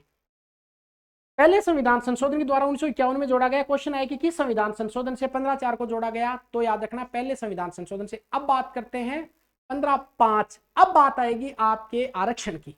यस, इसका मतलब क्या है, देखिए बहुत इंटरेस्टिंग बात है। 15/5 15/5 में यह लिखा हुआ है कि राज्य क्या करेगा, वही SC ST और SEBC। तो राज्य SC ST और SEBC लिख रहा हूं अब मैं, socially and educationally backward class, सामाजिक और शैक्षणिक रूप से पिछड़े। इस बात को मैं जोर दे रहा हूं बार बार, इसको ध्यान रखना आपको। राज्य सामाजिक और शैक्षणिक पिछड़े वर्गों के लिए क्या करेगा, जो जितने शैक्षणिक संस्थाएं हैं, शैक्षणिक संस्थाएं जो है एजुकेशनल इंस्टीट्यूट, उनमें आरक्षण दे लेगा। जैसे एम्स हो गया, IIT हो गया, इनमें या फिर और भी कोई इंस्टीट्यूशन है, उनमें जो इनको आरक्षण है वो आरक्षण यहाँ पे लिखा हुआ है। ये पहले संविधान में था ही नहीं। तो 93वां संविधान संशोधन हुआ 2005 में। क्वेश्चन पूछे तो 93वें कॉन्स्टिट्यूशन अमेंडमेंट के द्वारा इसको ऐड कर दिया गया। एक बात। दूसरी बात ये है कि कौन से कोचिंग संस्थानों में, या कौन, ये कोचिंग वर्ड मेरे बार बार आगे कोचिंग से जुड़ा हूं इसलिए एक ही वर्ड निकल रहा है, कौन से संस्थानों में ये प्रावधान किया जाएगा। तो याद रखना एडेड हो, अनएडेड हो, प्राइवेट। अब याद रखना परीक्षा में प्राइवेट आ सकता है। यस, जो प्राइवेट, जो आपको बताना, जो प्राइवेट स्कूलों में 25% उन बच्चों को जो एडमिशन दिया जाता है वो इसी का आधार है, इसी से दिया जाता है। वो याद रखना इस लाइन को। इसका मतलब कौन कौन से संस्थाओं में आरक्षण मिलेगा इनको, तो अनुदानित, जिनको एडेड बोलते, अनुदानित, एडेड, अनुदानित, नॉन एडेड, अगर एडेड नहीं भी है, गैर अनुदानित, और ये लाइन आपके पचेगी नहीं पर लिखना पड़ेगा, प्राइवेट इंस्टीट्यूशन। इसका मतलब है जितनी प्राइवेट इंस्टीट्यूशन है, चाहे कोई, अभी कोचिंग का तो कैसा प्रावधान है नहीं, चाहे कोई कोचिंग इंस्टीट्यूट है, हालांकि आपको पता है कि मुख्यमंत्री कुछ छात्रवृत्ति देके प्रदान करते हैं, वो नहीं, पर जितनी स्कूल है, कॉलेज है, DU है, JNU है, IIM है, IIT है, इन सब में जो आरक्षण मिलेगा सीटों का वो तो मिलेगा ही मिलेगा। पर इसके अलावा कोई प्राइवेट, अगर कोई इंस्टीट्यूशन है, प्राइवेट इंस्टीट्यूट सिखान या यूनिवर्सिटी है मान लो, उसमें भी आरक्षण आपको देना पड़ेगा, क्योंकि यहाँ पे प्राइवेट भी लिखा हुआ है। इसको इनिशियली चैलेंज किया गया सुप्रीम कोर्ट में, और किसका आधार लेकर, 19(1)(f) का आधार लेकर। अब यार याद रखना आपको इसको, देखो थोड़ा ज्यादा हो गया, पर देखिए ये लिखा हुआ है यहाँ पे कि ये सारा प्रावधान आपके समझ में आ गया। इसका मतलब आप ये कह सकते थे कि सर ये लिख देते आपके सारे संस्थानों में आरक्षण मिल जाएगा, नहीं, अल्पसंख्यक में नहीं मिलेगा। 30(1) में पढ़ाऊंगा, जो माइनॉरिटीज के इंस्टीट्यूशन है। अब जो आपने 29-30 पढ़ा है वो अल्पसंख्यकों के लिए, दोनों नहीं, आपकी उस टाइम भ्रम कुछ क्लियर करूंगा मैं। अभी याद रखना, जो अल्पसंख्यक इंस्टीट्यूशन है, अल्पसंख्यक इंस्टीट्यूशन, अल्पसंख्यक जो संस्थान है 30(1) के तहत बनाए गए, उनमें आरक्षण नहीं मिलेगा, याद रखना। इसका मतलब है कि इनको जो आरक्षण दिया जाएगा वो 30(1) के तहत जो इंस्टीट्यूशन है, बाकी छोड़ के सारे इंस्टीट्यूशन में आरक्षण मिलेगा SC ST को। कब जोड़ा गया, 93वां संविधान 2005। इसको लोग सुप्रीम कोर्ट में लेके चले गए। जैसे मैं प्राइवेट कॉलेज खोल रखा है मैंने, मैं कहूंगा सर मैं क्यों आरक्षण दूंगा, राज्य देगा। इसको चैलेंज किया, क्योंकि आपको मैं 19 का जब अनुच्छेद पढ़ाऊंगा, 19(1)(f), सुनना ध्यान से, 19(1)(f), यहां पे ये लिखा हुआ कि प्रत्येक व्यक्ति को अपने व्यापार और आजीविका की स्वतंत्रता होगी, मतलब आप कोई भी आजीविका कर सकते हैं। अब किसी ने कहा कि यार सर हमने तो हमारा एक कॉलेज खोला था और आप इसमें भी आरक्षण दिला रहे हो, तो हम नहीं देंगे। लोग सुप्रीम कोर्ट चले गए, सुप्रीम कोर्ट ने क्या रूल किया कि नहीं आपको आरक्षण देना ही पड़ेगा। इसका मतलब इसकी जो रूलिंग आई वो सुप्रीम कोर्ट से आई, याद रखना। तो सुप्रीम कोर्ट ने कहा था अपने एक वर्डिक्ट में, इसका नाम मैं भूल रहा हूं, उस वर्डिक्ट में सुप्रीम कोर्ट ने ये कहा आपको आरक्षण देना पड़ेगा। इसका मतलब वर्तमान में क्या स्थिति है, SC ST को जो आरक्षण मिलता है और SC BC को वो सारे इंस्टीट्यूशन में मिलता है छोड़कर अल्पसंख्यक को। और अल्पसंख्यक इंस्टीट्यूट कहाँ पे लिखे हुए, 30(1) में लिखे हुए। शायद मेरे हिसाब से स्थिति क्लियर हो गई होगी। कब जोड़ा गया, 93वां संविधान संशोधन 2005 के द्वारा जोड़ा गया। इन पॉइंट्स को अगर आप लिख लेंगे ना तो आप यकीन मानिए बहुत अच्छे नोट्स आपके बनेंगे। अब बात करते हैं 15(5) हो गया, 15(5). अब बात करते हैं 15(6) की। 15(6) को आपको पता है कि EWS के लिए यहां पे लिखा हुआ है कि आर्थिक रूप से पिछड़े, आर्थिक वर्ड यहीं पे आया है। तो अपन बात करते हैं 15(6) की। 15(6) 15(6) एक सेकंड एक क्वेश्चन बना देते हैं। 15(5) के तहत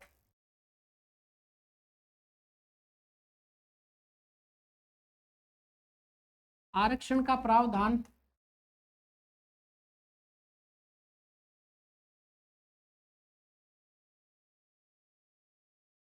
लागू नहीं होगा। ए ऑप्शन, सरकारी संस्थानों में, सरकारी संस्थानों में। बी, अनुदानित संस्थानों में, अनुदानित संस्थानों में।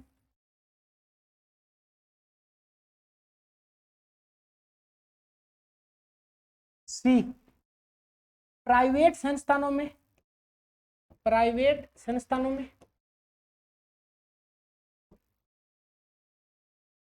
और डी,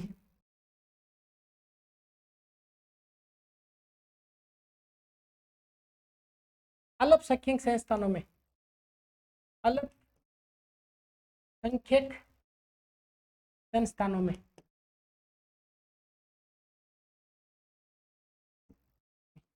तो आपको तो पता लग ही गया। अब ये जो अपन क्वेश्चन करें ना, किसी जो जिसने अच्छे पॉलिटी पढ़ी है उसको आप ये क्वेश्चन स्क्रीनशॉट लेके ये क्वेश्चन उनको दीजिए और इनसे पूछे। आप यकीन मानिए कि उनमें से कुछ क्वेश्चन के जवाब ही नहीं दे पाएंगे और आप उनसे एडवांस होंगे सब लोगों से, ठीक है। अब देखिए, और वो नहीं दे पाते तो आप सोचिए कि आप अच्छे लेवल से पढ़ रहे हैं। अब कि एक्सेप्ट माइनॉरिटीज इंस्टीट्यूशन, तो ऑल इंस्टीट्यूशन है, एडेड अनएडेड प्राइवेट इंस्टीट्यूशन, यहाँ पे सब में रिजर्वेशन दिया जाएगा। अब अंतिम बात कर लीजिए 15(6) की। 15(6) की देखिए, ये 15(6) है, इसको अभी 103वां संविधान संशोधन हुआ 2009 में। तो 103वां संशोधन हुआ, याद रखना, 2009 में नहीं 2019 में। और जो EWS के जो लोग हैं, इकोनॉमिक बैकवर्ड EWS, इस पे ना कभी अपन बाद में विस्तार से बात करेंगे आपके एग्जाम होने के बाद में, जब आप RS की तैयारी करेंगे मेंस में। EWS के आरक्षण को लेकर इसकी चुनौतियां, सुप्रीम कोर्ट के वर्डिक्ट्स और इनकी प्रासंगिकता क्या है, उस पर विस्तार से कभी बात करेंगे। तो आपको इतना याद रखना कि 15(6) वो 103वां संविधान संशोधन और EWS और ये 10% रिजर्वेशन का जो प्रावधान है सरकारी नौकरियों में, प्राइवेट इंस्टीट्यूशन में, ये बात 15(6) में लिखी हुई है। तो आपको क्वेश्चन 2 पर पूछ सकता है। 103वां संशोधन 2019 में हुआ और EWS का जो आरक्षण है इसका जो प्रावधान यहाँ पे किया गया है। ये हो गया आपका 15(6) तक टोटल। अब एक बार पीछे चले, देखिए अब मैं आपको रिवीजन करा दूं एक बार। यहां से अपन ने शुरू किया था, देखिए ध्यान से, मैंने क्यों बांटा 2 भागों में तो समझ गए ना। यहाँ पे क्या था कि धम्मू जलज के आधार पर राज्य भेदभाव नहीं करेगा। यहाँ पे कि कोई व्यक्ति किसी के साथ, ये जो कुएं, जो सार्वजनिक होटल्स हैं, भोजनालय हैं, रेस्टोरेंट है, वहां पे कोई भेदभाव नहीं होगा। इसके अलावा आपको ध्यान रखना है कि कुएं, बावड़ी आदि जो सार्वजनिक स्थान खुले लोगों के लिए, वहां पे प्रवेश से नहीं रोका जाएगा। किस आधार पर, धम्मू जलज के आधार पर। 15(3) में फिर आपको पता लग गया किसके लिए प्रावधान कर दिया गया था, महिला बच्चों के लिए राज्य कर सकता है, महिला और बच्चों के लिए। 15(4) में किन के लिए प्रावधान किया गया था, 15(4) में SC ST और SEBC के लिए प्रावधान कर दिया गया। 15(5) में किसके लिए प्रावधान कर दिया गया, SC ST और SEBC। ये है, ये सारे प्रावधान, मेट्रो में सीट मिलना, हॉस्पिटल में इनको प्रायोरिटी देना, यह केवल संस्थानों में है, पढ़ाई वाली जगह पे इनको छूट मिलेगी। और फिर आपको पता लग गया 15/6 में क्या कर दिया, ईडब्ल्यूएस के लिए आरक्षण कर दिया। हो गया क्लियर। चलिए अब बात करते हैं अनुच्छेद 16 की। 16 का है कि equality of opportunity at the level of public employment. सरकारी नियोजन जो लोक नियोजन है वहां पे आपको अवसर की समानता होगी। तो बात करते हैं अनुच्छेद 16 की। अनुच्छेद 16 यहाँ पे लिखा हुआ है लोक नियोजन के विषय में अवसर की समानता।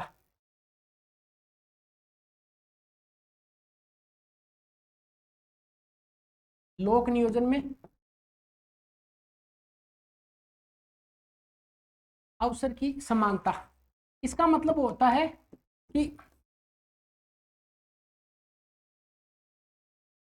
Equal opportunity public employment, public employment में आपको इक्वल अपॉर्चुनिटी मिलेगी।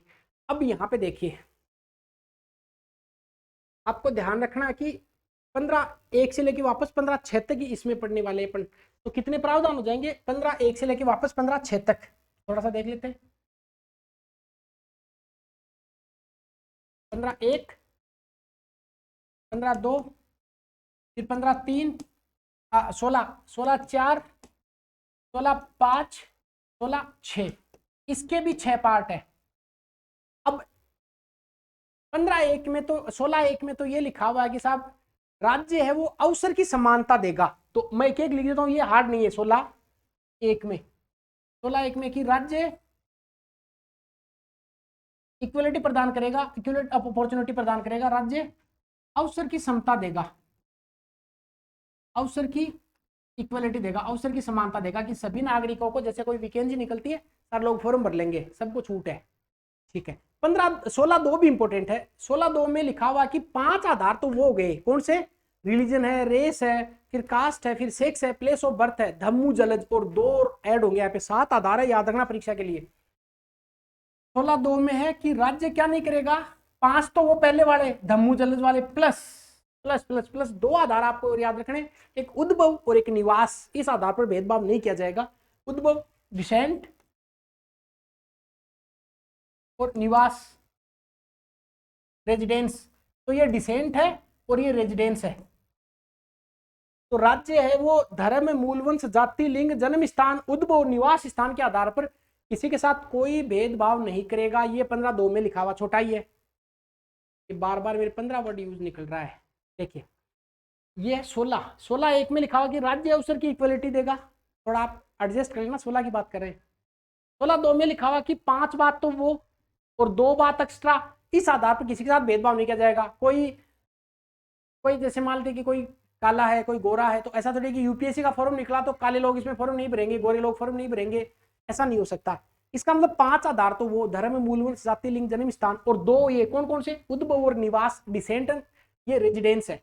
इसके आधार पर है ना किसी के साथ कोई भेदभाव नहीं होगा, ये बात लिखी गई है 16/2। तो 16/2 में कितने आधार हैं, 7। 15 में कितने आधार थे, 5। परीक्षा में क्वेश्चन आता है ऐसा। अब तीसरा, अब ये 2 तो ऐसे कि आप यहाँ पे भेदभाव नहीं किया जाएगा, अब वही बात वापस आ जाएगी, ये अलग है 2। अब वहां भी महिला बच्चों के लिए प्रावधान था, यहाँ पे क्या लिख दिया वो भी इंटरेस्टिंग है। 16/3 में क्या लिखा हुआ है कि संसद, ये याद रखना भाई, पार्लियामेंट जो संसद है वो संसद कानून बना सकती है। संसद कानून, संसद क्या करेगी, कानून बना सकती है, किसके लिए, संसद कानून बना सकती है किसके लिए, एक आधार इसमें जोड़ा जा सकता है संसद कानून बनाकर कि स्टेट और जो यूटीज है साहब यहाँ पे निवास की शर्त जोड़ सकती है। ये इंटरेस्टिंग लाइन है, देखिए संसद है वो कानून बनाकर निवास की शर्त जोड़ सकती है, निवास की शर्त, 1 मिनट,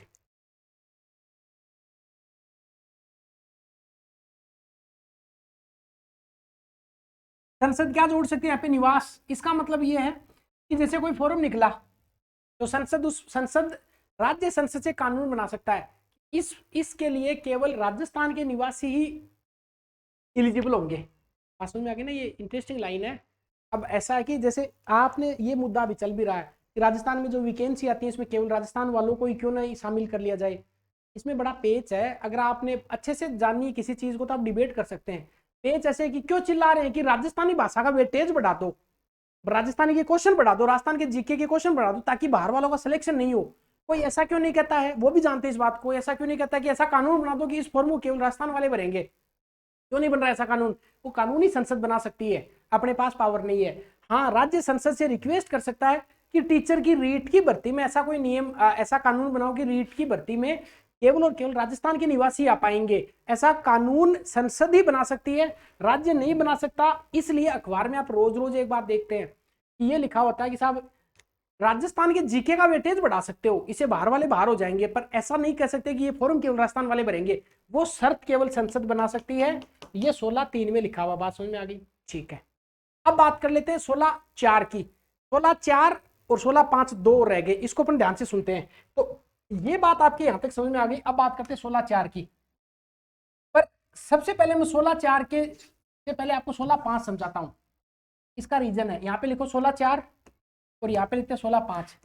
अब 16(5) में देखिए, 16(5) में ये लिखा हुआ है, पीछे मैंने क्या पढ़ाया कि राज्य धर्म, मूलवंश, जाति, लिंग, जन्म स्थान, उद्भव, निवास के आधार पर भेदभाव नहीं करेगा।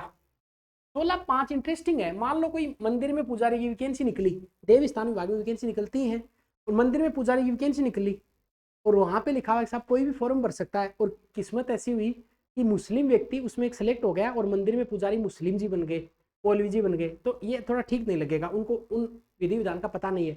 ऐसे मान लो मस्जिद में वैकेंसी निकली और आप उसके लिए फॉर्म भर दिए सब लोगों ने, और मस्जिद में एक पुजारी जी जाके बैठ गए, तो वो वहां पे हनुमान चालीसा पढ़ रहे, उधर कुछ गड़बड़ हो जाएगा। फिर ये 16(5) में पहले ही रोक दिया कि देखिए अगर कोई धार्मिक वैकेंसी आएंगी, कोई धर्म की वैकेंसी आएंगी, तो उसमें धर्म वालों को वरीयता मिलनी चाहिए, वही फॉर्म भर सकते हैं, वरना फिर गड़बड़ हो जाएगा। आप इसमें क्लेश नहीं करेंगे कि ऊपर तो सर ये पढ़ाया था कि धर्म के आधार पर भेदभाव नहीं होगा, यहाँ पे भेदभाव हो सकता है। 16(5) में ऐसा लिखा हुआ कि जो धार्मिक पद है, religious post should be reserve for the particular religion, यहाँ पे रिलीजन की जो पोस्ट है वो पर्टिकुलर रिलीजन के लिए ही रिजर्व होनी चाहिए। तो धार्मिक पद है वो धर्म के लिए ही, धार्मिक पद धर्म विशेष के लिए आरक्षित किए जा सकते हैं, यहाँ पे धर्म के आधार पर भेदभाव हो सकता है। ये बहुत इंटरेस्टिंग है, जिसने आज तक बवाल मचा रखा पूरे भारत में, वो है आरक्षण का प्रावधान। अब चाहे तो मैं आपको इंटरेस्टिंगली समझा दूं, नहीं चाहे तो कोई बात नहीं है। देखिए चलिए, ऐसा इसकी एक कहानी है, उसको मैं समझाने मुझे टाइम लग जाएगा, इस कहानी को नहीं समझाता हूं, आप इतना ही समझ लो यहाँ पे आरक्षण का प्रावधान है। वरना मेरी इच्छा तो थी कि आरक्षण वाली पूरी कहानी बताता, आपको शॉर्ट में बता रहा हूँ, ध्यान से सुन लेना। आरक्षण 16(4), इस कहानी को समझ लेना। यहाँ पे ये लिखा हुआ देखिए 16(4) में कि राज्य सेवा में,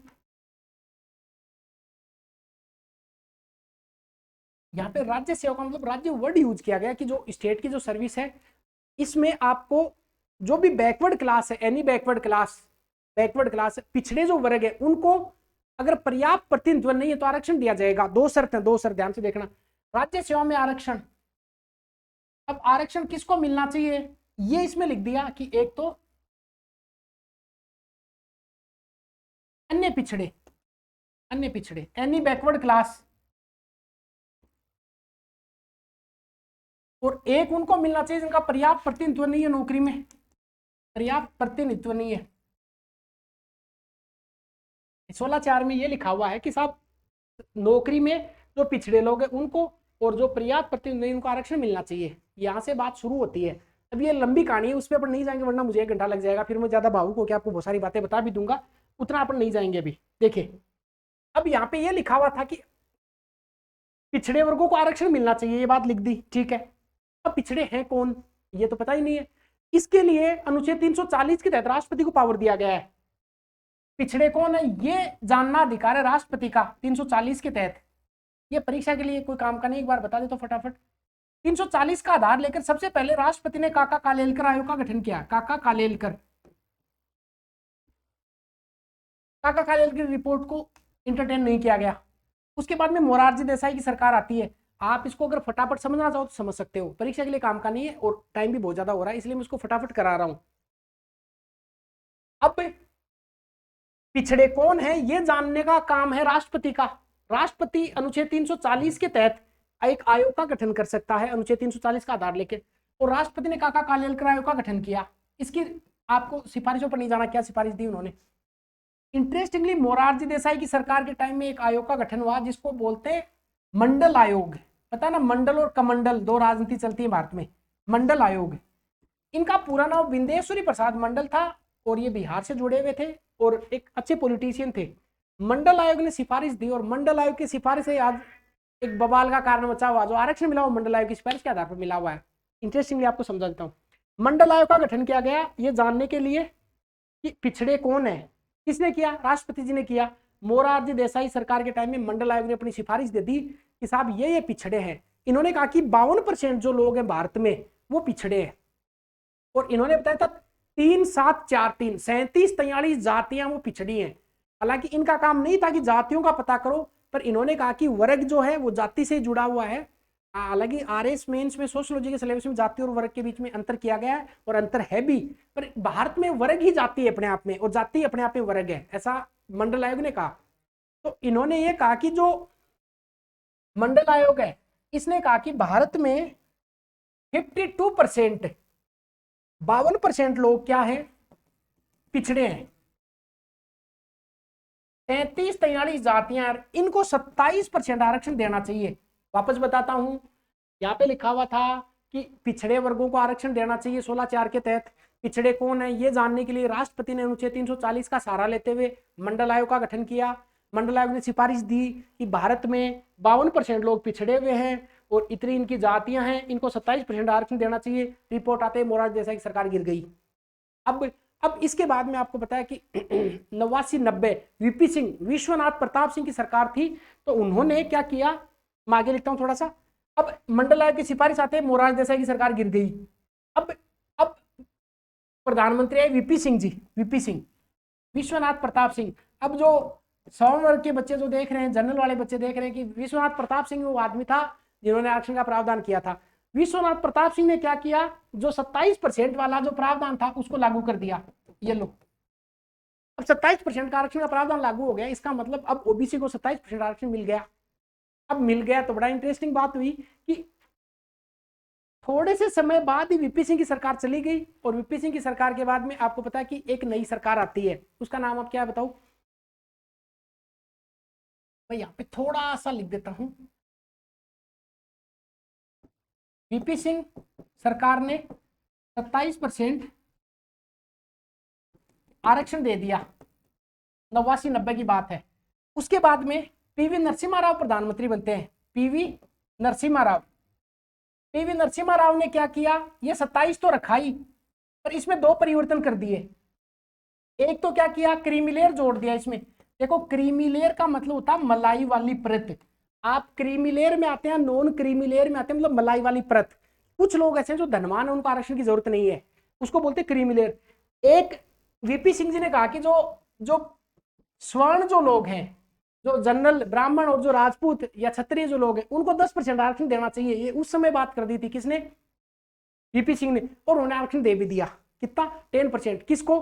सवर्ण जो लोग हैं उनको आरक्षण दे भी दिया।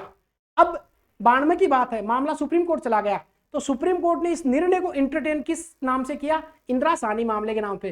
मुझे इस बात का अच्छे से ध्यान है कि मैं बहुत फास्ट बता रहा हूँ, ये चीज आप शायद पकड़ ही नहीं पाओगे, पर आपको एक कहानी बताने के तौर पर मैं कर रहा हूँ। अब मामला गया सुप्रीम कोर्ट में। सुप्रीम कोर्ट ने मामले को इंटरटेन किया, इंदिरा साहनी मामला, इंदिरा साहनी मामला। और इसमें इंदिरा साहनी मामले में सुप्रीम कोर्ट ने बहुत सारी बातें कही। उन्होंने कहा कि साहब जो आरक्षण है उसकी सीमा 50% होनी चाहिए। साथ ही जो 10% आरक्षण दिया था उसको उन्होंने खारिज कर दिया। सीलिंग लिमिट 50% होनी चाहिए। एंट्री पॉइंट पे ही आरक्षण दिया जाना चाहिए। एंट्री पॉइंट मतलब प्रमोशन में आरक्षण नहीं होना चाहिए। और जो सुपर स्पेशलिटी जो जॉब होती है, जैसे एम्स में कोई डॉक्टर की जॉब है या डॉक्टर की जो जॉब है, उनमें आरक्षण नहीं देना चाहिए। ये बात आपको ध्यान रखनी है। इंदिरा साहनी केस में सुप्रीम कोर्ट ने कही थी। तो जो 50% आरक्षण वाली आप बात करते हैं, ये इस पे टिकी हुई है। देखिए, इसकी मैं कहना इसकी 1 घंटे क्लास में आपको पूरा शुरू से लेके अंत तक, इंदिरा साहनी मामले के बाद में पार्लियामेंट ने इसको नलीफाई करने के लिए, आपको पता है कि 16(4) क 77वां संविधान संशोधन से जोड़ा गया, फिर 16(4) ख 81वें संविधान संशोधन से जोड़ा गया। सुप्रीम कोर्ट ने कैचअप का प्रावधान कर दिया। 2006 में नागराजन केस आ गया। तो इसकी एक लंबी कहानी है। मैंने आपको एक मोटा मोटी बता दिया कि 16(4) में लिखा हुआ कि आरक्षण देना चाहिए। अब 1 मिनट में समराइज कर रहा हूं। 16(4) में लिखा हुआ कि आरक्षण देना चाहिए किसको? जो पिछड़े हुए हैं। पिछड़े कौन है ये राष्ट्रपति पता करेंगे। राष्ट्रपति ने किसको भेजा पता करने के लिए?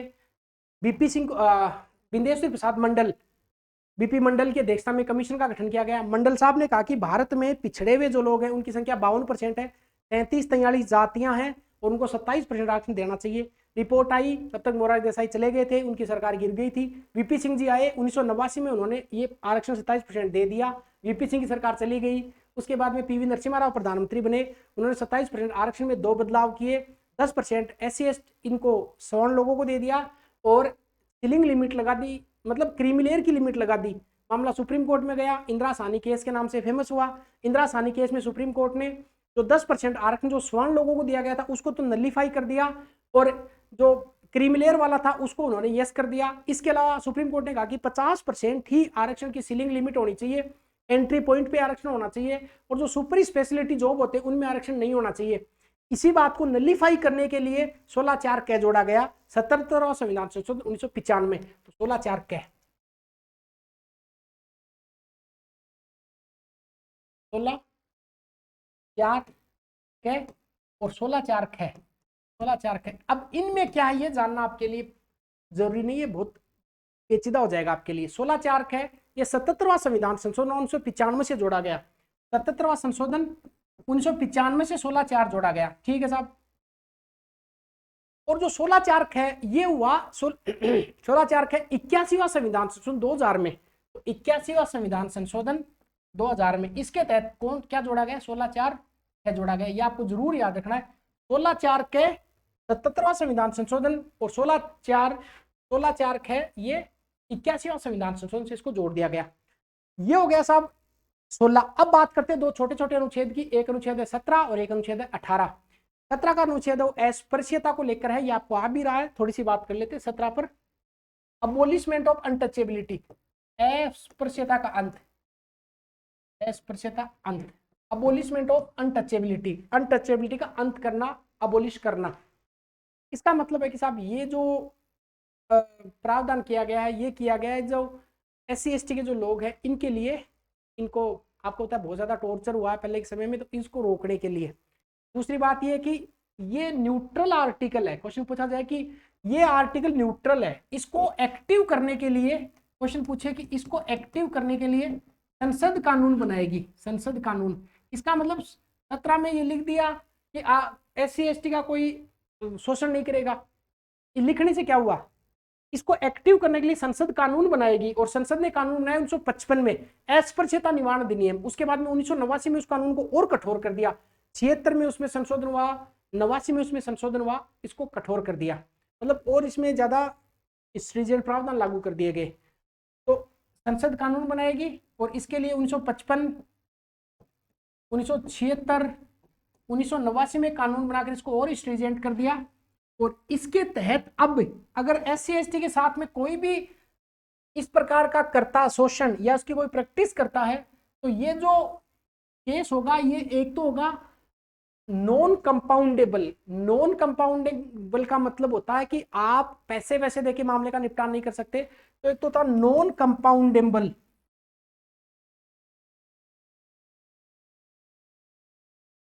नॉन कंपाउंडेबल का मतलब होता है कि जैसे आपने SC ST के किसी आदमी का कोई शोषण किया है, वो कोर्ट में गया, तो अब मामले का लेन देन पैसे से नहीं होगा। और एक होता है नॉन कंपाउंडेबल, साथ साथ में आप नॉन कॉग्निजेबल, इसमें बेल नहीं मिलेगी, गैर जमानती अपराध, आप मर्डर करके बाहर आ सकते हैं, जमानत पे आ सकते हैं बाहर, पर यहाँ पे आपको नॉन कॉग्निजेबल ऑफेंस है, यहाँ पे आपको जमानत नहीं मिलेगी, इतना स्ट्रिंजेंट प्रावधान है इसमें। नॉन कॉग्निजेबल, नॉन कॉग्निजेबल, तो क्या लिखेंगे, नॉन कंपाउंडेबल और नॉन कॉग्निजेबल। इसमें बेल नहीं मिलती है, साथ में पैसे का, इसमें कोई आप पैसे से इसका मामले का सुल्तान नहीं कर सकते। ये बात हो गई अनुच्छेद 17 की। क्वेश्चन पूछ सकता है, ये खुद एक्टिव नहीं है, संसद एक्टिव करेगी, संसद ने लॉ बना दिया। इसके अलावा संसद कुछ एफर्मेटिव एक्शन भी ले सकती है। SC ST के लोगों को एट्रोसिटी से बचाने के लिए SC ST atrocities prevention act जारी किया। SC ST के लोगों को गन या आदि के लाइसेंस भी प्रदान किए जाते हैं, और मतलब इनको प्रोटेक्ट करने के लिए पार्लियामेंट समय समय पर ये इसी अनुच्छेद का आधार लेकर कुछ इस प्रकार के एक्शन लेती है। अब अंतिम बात करते हैं अनुच्छेद 18, उपाधियों का अंत। इसके 4 भाग हैं। उपाधियों का अंत,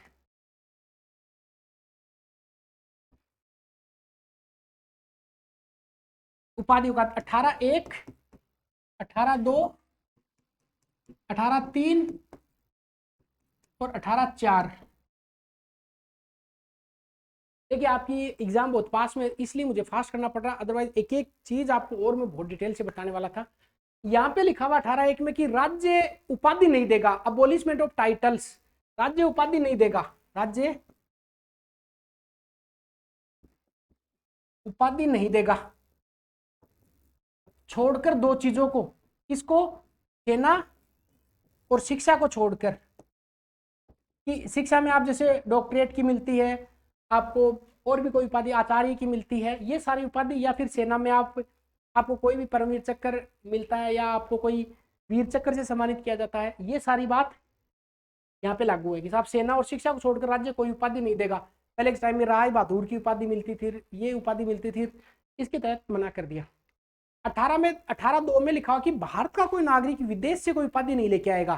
तो भारत का कोई नागरिक, भारत का नागरिक विदेश से उपाधि नहीं लेगा, विदेश से उपाधि नहीं प्राप्त करेगा। ये भी आरपीएससी पूछती है कि कौन से में क्या लिखा हुआ है। यहाँ पे भारत का नागरिक भारत से नहीं लेगा या भारत देगा नहीं, और भारत का नागरिक विदेश से नहीं लेके आएगा, बात 18(2) में लिखी हुई है। 18(3) में लिखा हुआ कि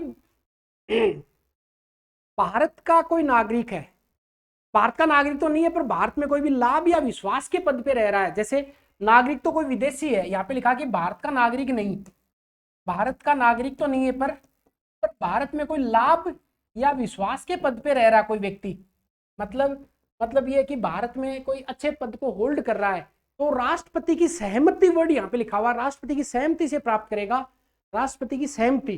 तो भारत में कोई, अगर एकदम भारत में कोई नागरिक है जो लाभ या विश्वास के पद पे रह रहा है, तो किसकी सहमति से, तो मैं लिखता हूं 18(3) में राष्ट्रपति की सहमति। ये परीक्षा में पूछा हुआ है, राष्ट्रपति की सहमति, कि मतलब भारत का तो नहीं है, कोई ऑस्ट्रेलिया का नागरिक है, भारत में कोई संसद भवन में कोई जॉब करता हो, अच्छे पद पे है, अब वो विदेश से कोई उपाधि प्राप्त करेगा तो किसको पूछेगा, राष्ट्रपति से। और राष्ट्रपति की अनुमति नहीं लिखा हुआ, यहाँ पे सहमति वर्ड यूज किया गया है। 18(4) में लिखा हुआ कि राज्य के अधीन कोई लाभ या विश्वास का पद धारण करता है, वो विदेशी राज्य से भेंट उपलब्धि राष्ट्रपति की सहमति के बिना प्राप्त नहीं करेगा, भेंट उपलब्धि और पद। तो 18(4) में क्या लिखा हुआ है, यहाँ पे किसी भी नागरिक का उल्लेख नहीं किया गया। 18(4) में ये लिखा हुआ कि कोई भी है जो विश्वास का मतलब होता है कि इस प्रकार का कोई ट्रस्टेबल पद, जो या तो पार्लियामेंट में हो या संसद भवन में कोई अच्छा पद कोई धारण करता हो, तो विश्वास या लाभ का पद धारण करने वाला व्यक्ति, लाभ का पद कोई अगर धारण कर रहा है तो वो क्या क्या प्राप्त नहीं कर सकता, कोई भेंट नहीं ले सकता, कोई भेंट नहीं ले सकता, भेंट कोई उपलब्धि वहां से नहीं ले सकता, कोई पद वहां से नहीं प्राप्त कर सकता, या इसके अलावा मतलब पद नहीं प्राप्त कर सकता, राष्ट्रपति की सहमति के बिना प्राप्त नहीं करेगा। तो किसकी सहमति के बिना, राष्ट्रपति की सहमति। 2 में सहमति लिखा हुआ है, तो राष्ट्रपति की सहमति, राष्ट्रपति की